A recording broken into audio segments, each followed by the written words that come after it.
Make sure to watch my last video if you guys want to understand what's happening here.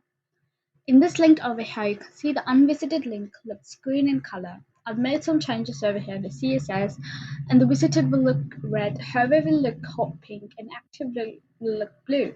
I've changed the link over here, so I have a link that is not visited, so you can see the normal over here.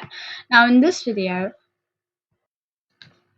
now here you can see I'm not going to touch this link or something because we have seen that already in the before video. I just want to make sure we test some things before we go through the other topics. However, must come after the link and visited in order to be effective. So what I'm planning to do is I'm going to take this and I'm going to put it at the start to check whether if there's something. An active must come after hover in order to be effective. We'll also see that. So let's run the program to check what happens. So I'm trying to hover over here, but when I'm trying to hover, it doesn't look hot pink. I mean, it doesn't, really guys. It doesn't work at all when I'm trying. And when it is active to be blue, so let's just click to see whether it's yeah, okay. So I clicked it and it's completely having a normal time, and I didn't give the target to be blank, so it kind of started to run on the same page. And okay, so when I clicked it, it was active. It did change the color to be blue, but it didn't hover. So let me just take this. Now active must come after hover, but I'm gonna keep active before hover, and let's run it and let's check out. The hover is effective, but the color didn't change to blue. So the order is a huge rule here. So when you're trying to, you know, create a link and you want your link to be in one color before it's being unvisited, you want it to be a color when it's visited, you want the color when it changes to hover, and I select a link active, turn it to blue and something like that, then you have to give in this order. First, unvisited, visited, mouse over the link and select a link. Now there are some stuff you can do, like for example, completely remove these two and just have hover and active. It doesn't matter. I know when it's active, let me change the color to another color so it's gonna still work, but the order is what matters. The order is what matters, guys. And then we have to give unvisited and then visited so that CSS styles apply properly and they don't mess up and they show up actually. So when you're not doing that order, it won't show up. The text decoration property is mostly used to remove underlines from the link. So there are properties where you apply to underline the text. So you can see over here that over here when you didn't visit the link, it's the text decoration is none, even when it is visited. But when I'm hovering over or when the link is active, you can see over here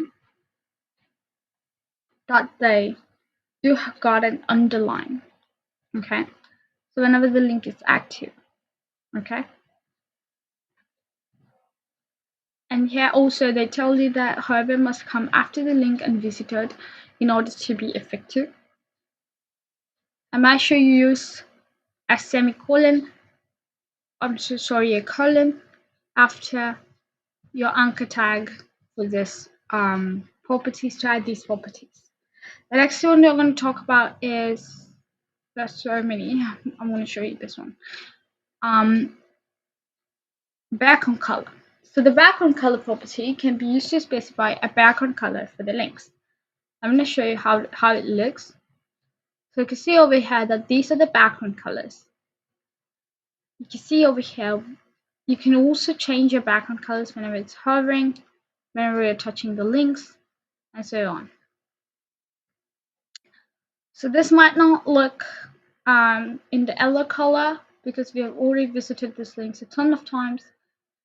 And even if you're trying to remove over here, let me see, this will still remain this visited color over here, because when you're not mentioning any kind of links in href, it automatically refers to the same website or same link you're currently in. For example, let's have this HTML page named as background link color.html. Then when you're not specifying anything inside your href, it simply means that you're staying on your same page. Okay, so it defaults to your same page that you're currently in. Okay, so when you're clicking that link, you just stay in the current page. Next, we're going to talk about how you can create buttons using CSS links. So you can also create buttons over here. So some buttons, whenever you click, it just takes you to a new page. Okay, so this is a link, but you style it to look like a button. Okay, so whenever we are trying to style buttons, we usually use button tags directly, giving it an already good perk of starting off with a rounded borders and stuff. But over here, it's not the case for anchor tag, but we can still do that. Uh, because you see, every single tag a um is a box.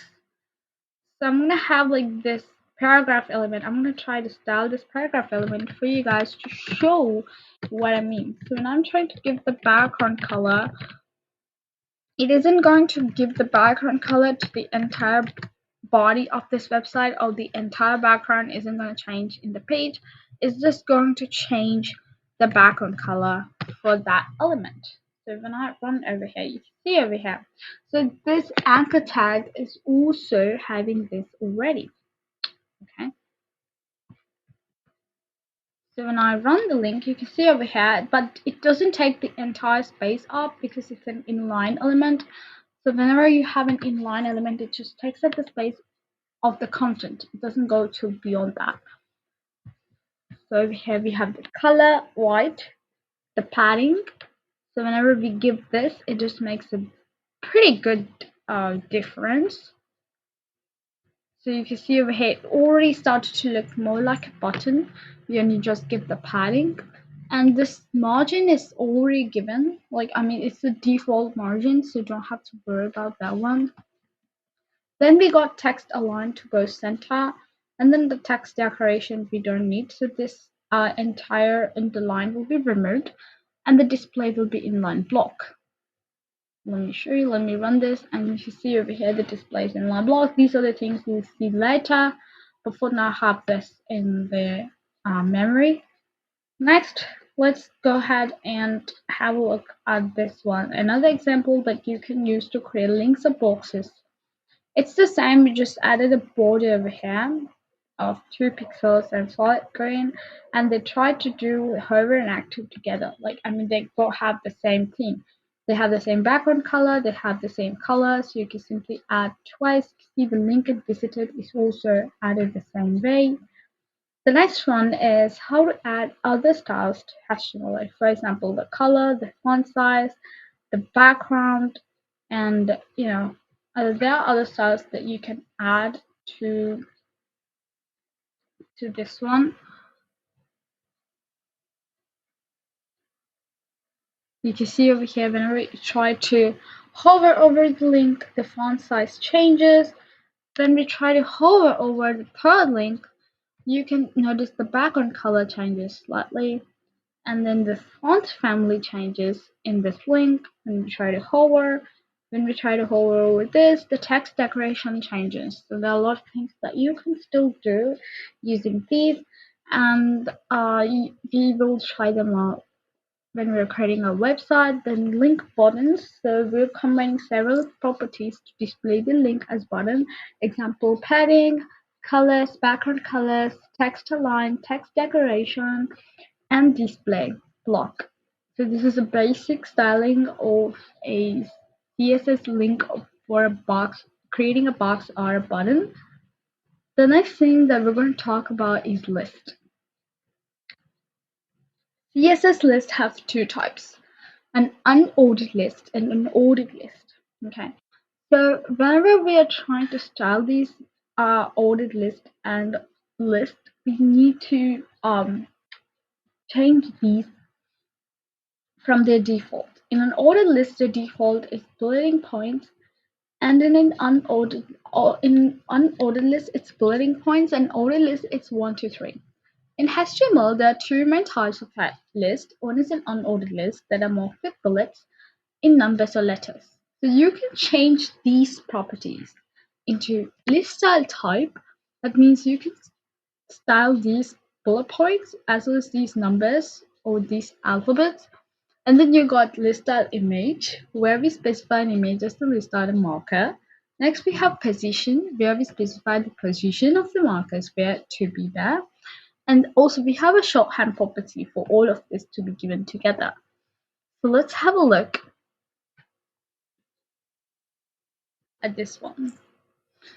This is where I'll try to use the list style property. And the example, so you should see over here that this is how they look. Let me zoom it so that we have a clear look at the difference. This one we have the bullet points without being filled in the black color, and this one we have a filled bulleting points. This one we have a square, and this another one of the order list we have the Roman letter integers, and we have the this is a capitalized, this is not capitalized, and then we have A, B, C, and 1, 2, 3. So we're gonna see how to do that. So the first thing, we'll have a look at the HTML code so that we can simply understand what is in the CSS. So first, we're trying to create an unordered list with the class A, and then we're trying to create a list inside like coffee, tea, Coca-Cola, and then we're creating these class so many things. You can see the first three are unordered list. We're trying to style the unordered list for first class of A, B, C.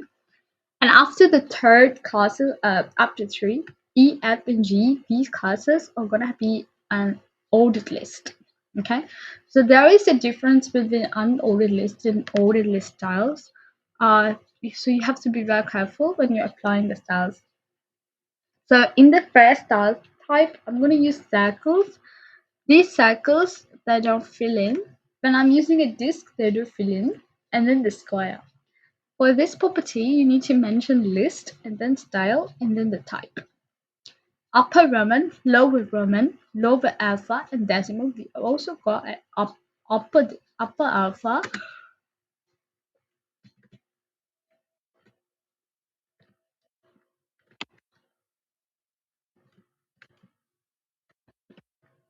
list style,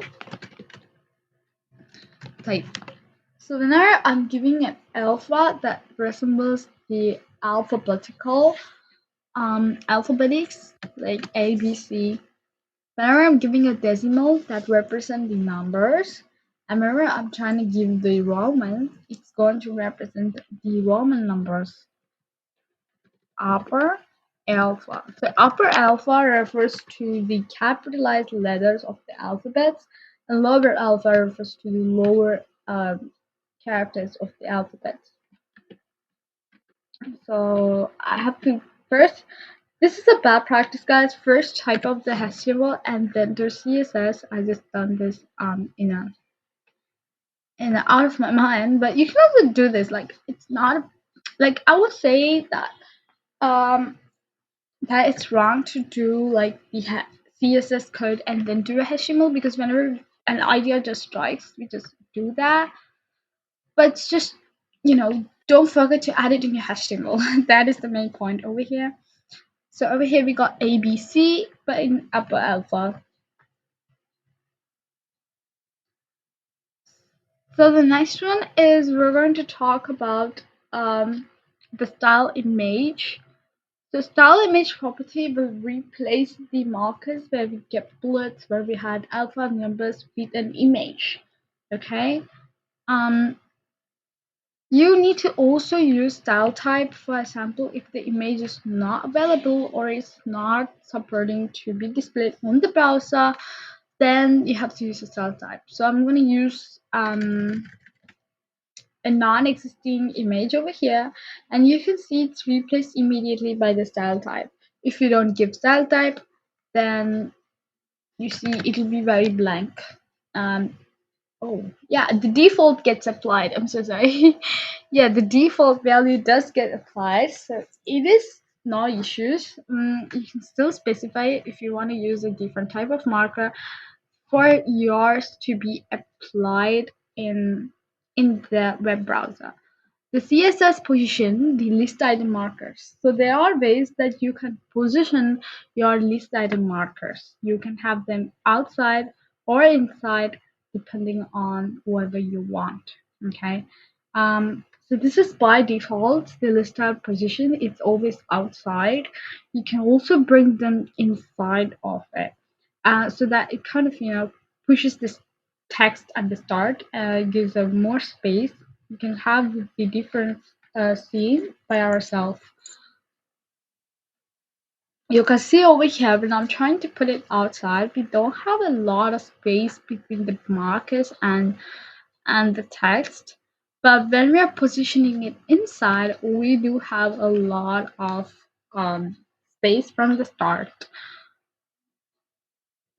So whichever you want, you can use whichever you prefer. And we have got a short turn property before going on. Let's see how to remove these list item markers. So we have seen how we removed links. We use text decoration, but for this you have to simply give the style type none. Otherwise, the default list type is gonna appear even though you didn't specify any list style type. So your list style type should be none. And if you don't want any kind of spacing, then you simply want to use margin and padding. Now, when I don't give margin or padding, the list already has a specific margin or padding, which is more than the normal text that you see in the screen, more than the default margin space and margin and the padding. You get this really big one, so you need to give margin and padding to be 0 for it to be completely um, gone. And padding to be 0. So when you give this and run it, you can see that most of the space is gone. The next one is going to be about styling these with colors. Okay, styling a list. So as normal as you do for other elements, list tags can also be styled. Now there are two elements that we use to create a list. The first one is going to be an ordered list or unordered, where we specify the type of the list, and inside this list we will be adding all of the elements. So this can create a lot of difference because we have a concept called the parent element and the child element. So I'm going to show this. Now, how did we create these beautiful things? Let me show you.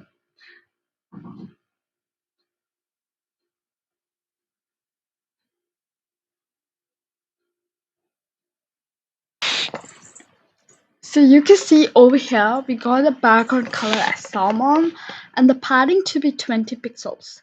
Now this is applied to, so when I just take this off and I'm gonna run the code, and you can see this is applied to the entire element, but it isn't applied to the individual elements that are inside the list. Now these individual elements are also tags, remember that. So they're also going to have a box-like structure that's going to take up some space inside the list tag. Now there are things that you need to remember when I'm talking about list tags, okay? You need to remember that both of them are block elements, both of them. The order list is also a block element and the list tag is also a blocked element.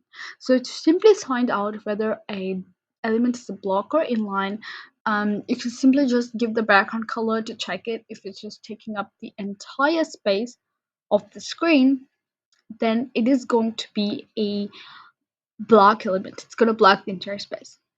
Okay, so that's why you can see that each list appears one after the other. And over here we got the background color and the color and padding and some margin. I'm gonna remove this for now so that you don't get confused. Now I'm trying to apply these individual lists: coffee, tea, and Coca-Cola. Some styles like background color and just the color to text, nothing much.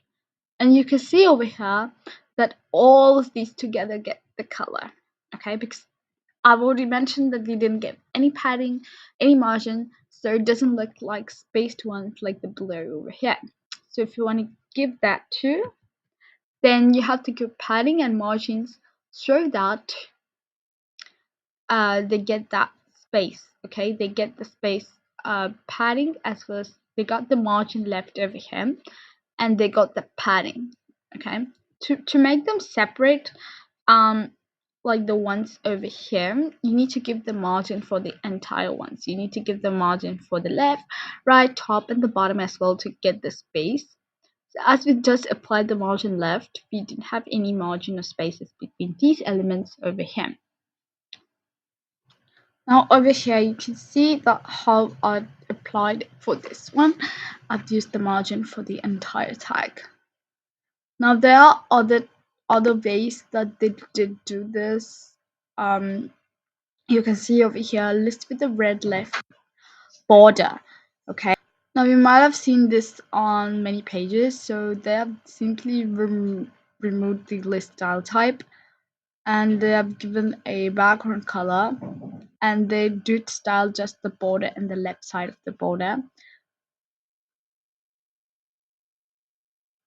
Now let's see how they do the full width borders. That means how they create bordered list. You can see over here that we have got, and you can see over here there are different properties over here. Over here we have the list type, and we didn't style anything in the list, and the padding is completely 0, and the border is 1 pixel. Now let me just show you how it looks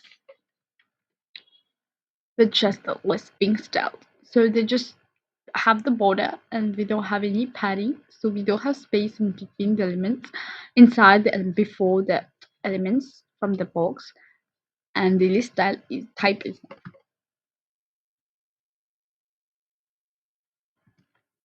Now over here you can see that I'm gonna remove this property. So then the padding over here, we're trying to add some padding of 8 pixels and 16 pixels for the element, um, uh, before the element, and then the border bottom, we're gonna have the border bottom learn, and I'm gonna run. So you can see that this one appears, and when I remove this, you can see that none of the elements have the border bottoms, so you need to add a border bottom for it to be just, so don't add the border so the entire border comes. You just need to add the border bottom to create like a table. Okay, I'm just gonna add the same property as of this one. Okay, and run the program. Now there is a slight difference in the border bottom for this one. The reason is because I've already told you that we are already having a border, so it kind of merges with this one to create a last one merge. Now you can also leave this one as it is if it doesn't bother you. But if you want to make it look like the same, you need to remove this border bottom for the Coca-Cola alone. Like I mean the last list. So there are two ways you can do. You can add a class over here. So you can add a class, like it can just say list, and then you can just specifically target the class and then style this. So you simply add a border bottom and just give none. So when you simply give this, it just automatically removes. But when we were talking about a dynamic list items keep on adding whenever we have like a dynamic page. For example, let's say you want to add a task app or a task manager. you keep on adding the list, so it keeps on adding up. So we for now this is a static website, so we do know that there are only three lists. But when we have a dynamic website, we do not know how much list we got. For that, we have to select the last child. So they just do this thing over here. They just say last and then the child, so that the last list element always ends up having a bar bottom of none. Okay, I guess I'm doing it wrong. Yeah, the thing that I've done wrong over there is just okay, I didn't change the um I didn't change the name of that. I removed the class, but still I didn't have the change over there. So just need to add the list tag from the UL and do this border bottom to be none. And the border bottom is removed. Now let's go for all the different list items. So over here you can see that they're all the types of they've given Greek, Latin, Roman, hiragana, Hebrew. There are so many different things. You can check it out. Which CSS properties used to remove the markers from a list? You need to give list style type and you have to give none so that they remove the markers. Next, we're going to talk about CSS tables. Now, this is one of the tables. You can see that whenever you give a normal table in a HTML, it doesn't look good at all. So you need to style them up so that they look like this. You can see over here that each cell, whenever I try to hover over these cells, they just shine the color, and you can see that they have a good readability, and they also have the padding spacing between them to look good. I don't know whether they added it. Yep, they did add some padding over it. um Bottom text align, background color, and there's so many different things over here. You don't need to worry about them. We will be learning them in our classes. They just make it look like this so that every single property is applied evenly. We do already know that this table, but when there are a lot of informations, you cannot simply add a class name for each of these and just style them. It takes a lot of time. So instead you can just take an advantages of using the parent child element. So what I'm talking, I make sure that I be clear in this. So whenever you are applying a HTML like this, keeping a HTML tag and you don't close it and you give a lot of elements inside it before closing it, and that element becomes the parent element for all of these elements.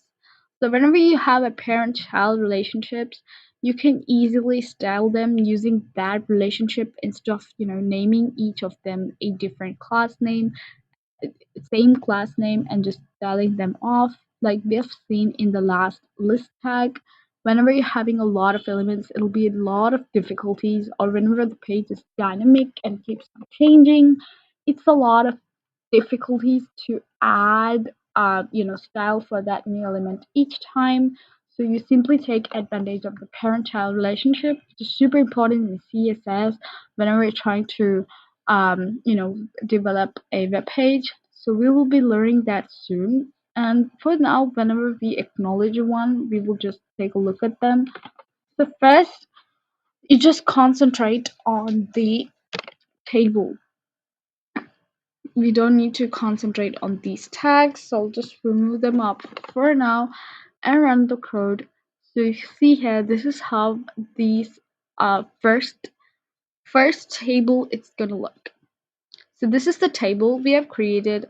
So each tag we have created the company, the contact, and the country. And for each TR, we have a data. We have the company name, the contact, and the country. And we have created so many records. Now I'm just going to apply this font family and I'm going to show how it looks. So just this is how a normal table is gonna look like without the border.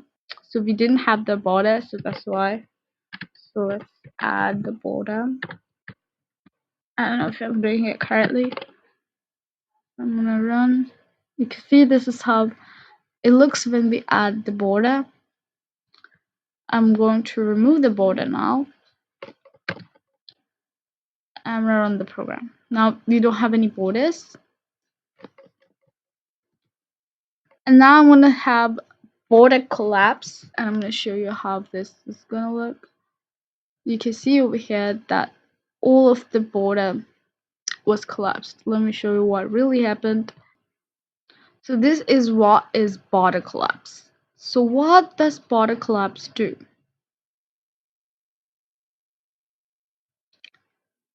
Do you guys have any idea of what does border collapse do?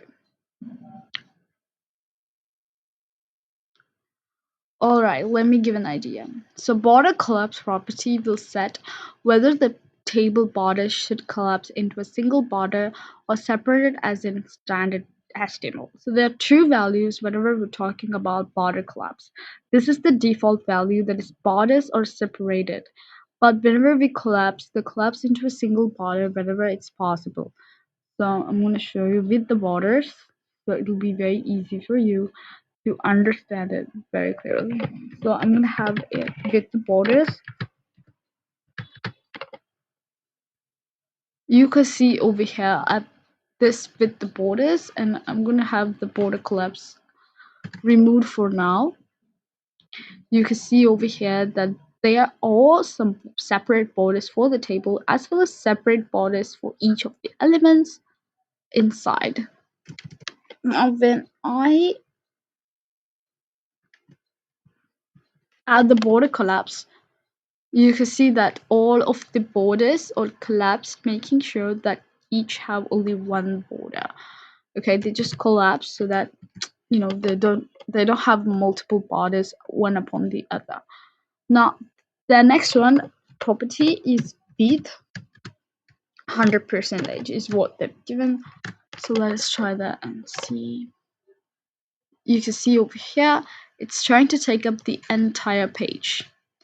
When I didn't have this width, it doesn't take up the entire page, but it just took up the space till the content of the element. Now it takes up the entire page. Now we're going to talk about how we can style each of these elements to make these changes. So once we did this, the first thing that I want to try to do is I want to try to kind of make the borders a lighter in color. You can see over here that they're all completely in kind of like a grayish color. So let me just make it look different. So the borders of D and TH are going to take up the changes. The table is not going to take up the change. Okay, so let me show you what happens when I try to change the border of this table. I'm gonna remove this one over here so it doesn't interfere. Border is 1 pixel, and when I just try to add the same property, solid and hash hash hash. Oh, I'm sorry, d, and when I run it, you can see over here that this border is being only added to the table and there is no borders added for the elements. So to add it for the elements, I'm just going to do for TD and TH.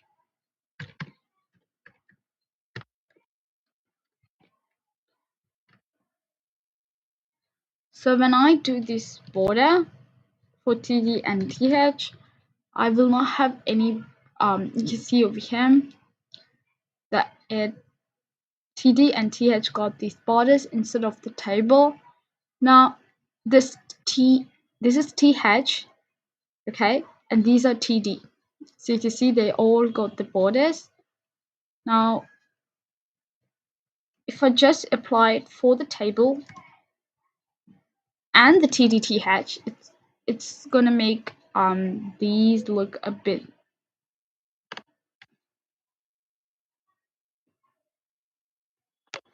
more uh like this and this have a lot of difference. You can see over here because we have the border for the table as well. So I'm gonna change it so that it becomes lighter. Now after we add TD and TH, now it's time to add the padding. So they look they don't have this thing over here. You can see over here that they don't have any padding. They don't have any space over here. So we're just gonna add some padding. So we're gonna add it like 8 pixels and we're gonna run the program. As you can see, that looks so much better. They got a padding. Now that we've added the padding, now it's time to go ahead and add the colors. Now the only thing we have left over is to add the background color. Now the background color means we're going to be adding a background color for these elements, and we're going to target the TR now.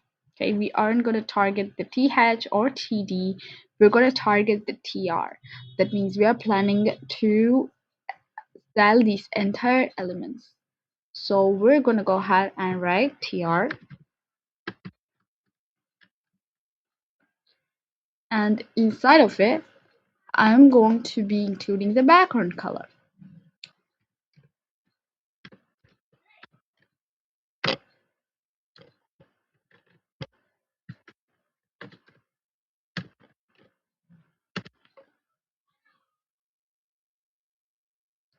Now you can see over here that we got the background color.